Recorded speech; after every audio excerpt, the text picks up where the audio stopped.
আসসালামু আলাইকুম। তো রাত ১২টা বাজে তো হাসব্যান্ডকে সারপ্রাইজ দিব। এখন ভাবলাম যে কিছু রান্না করি। তো তাকে মেসেজ দিয়ে বললাম যে, "ঘরে তো কিছু নাই, কি রান্না করব?" তখন সে বলল যে, "আমি আসার সময় মুরগি নিয়ে আসবো। তো এখন একটু আলু ভর্তা বা ডাল-টাল করে নাও।" তা আমি পুরা ফ্রিজ খুঁজেছি। খুঁজে দেখলাম যে ফ্রিজে শুধুমাত্র মাছ আছে, কয়েক পদের আর হাঁস আছে আর হচ্ছে দেশি মুরগি আছে। তো ভাবলাম যে আচ্ছা ঠিক আছে তাহলে দেশি মুরগি বের করে রান্না করে ফেলি। তো দেশি মুরগি ভিজিয়েছি আর ভাবলাম যে একটু পোলাও রান্না করি। যেহেতু এখন আপাতত ফ্রিজে তেমন কিছু নাই, যা আছে সেটা দিয়ে কিছু রান্না করে ফেলি। আর হাসব্যান্ড তো জানবে না। মানে তার জন্য টোটালি সব কিছুই সারপ্রাইজ ছিল। গিফটও সারপ্রাইজ ছিল, তারপর কেকও সারপ্রাইজ ছিল এবং রান্নাটাও সারপ্রাইজ ছিল। তাকে বলেছি যে আলু ভর্তা, ডাল রান্না করব। তো প্রতি বছরই আমি তার জন্য কিছু না কিছু করি।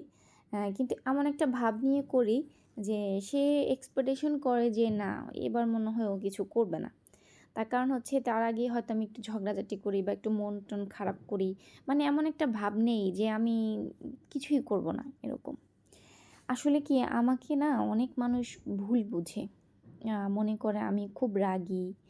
মনে করে যে আমি হয়তো কিছু করতে চাই না। অনেকেই আছে এরকম।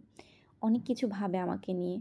কিন্তু সত্যি কথা বলতে আমি তো জানি যে আমি কেমন।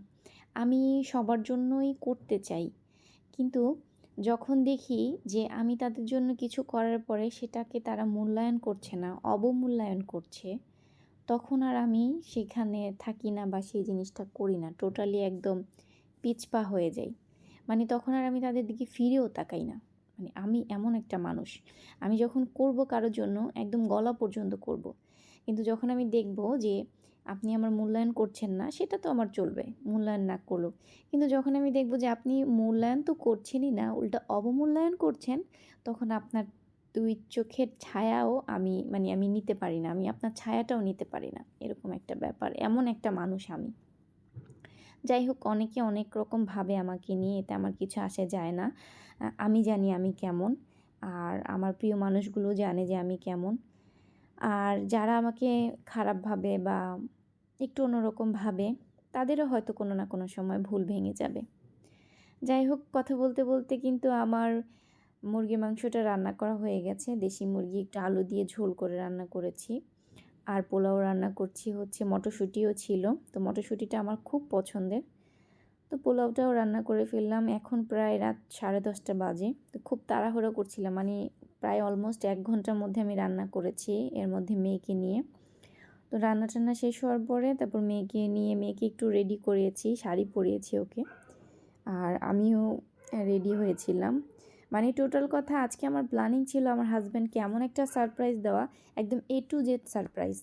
কেক সারপ্রাইজ থাকবে, গিফট সারপ্রাইজ ছিল, খাওয়া-দাওয়া সারপ্রাইজ ছিল। এমনকি তার নিজের মেয়েকে সে যখন দেখবে তখনও সারপ্রাইজ হবে।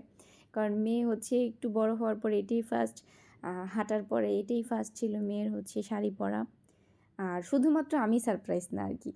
এছাড়া সব কিছুই তার সারপ্রাইজ ছিল। তো কেমন লাগলো ব্লগটা জানাবেন। আল্লাহ হাফেজ।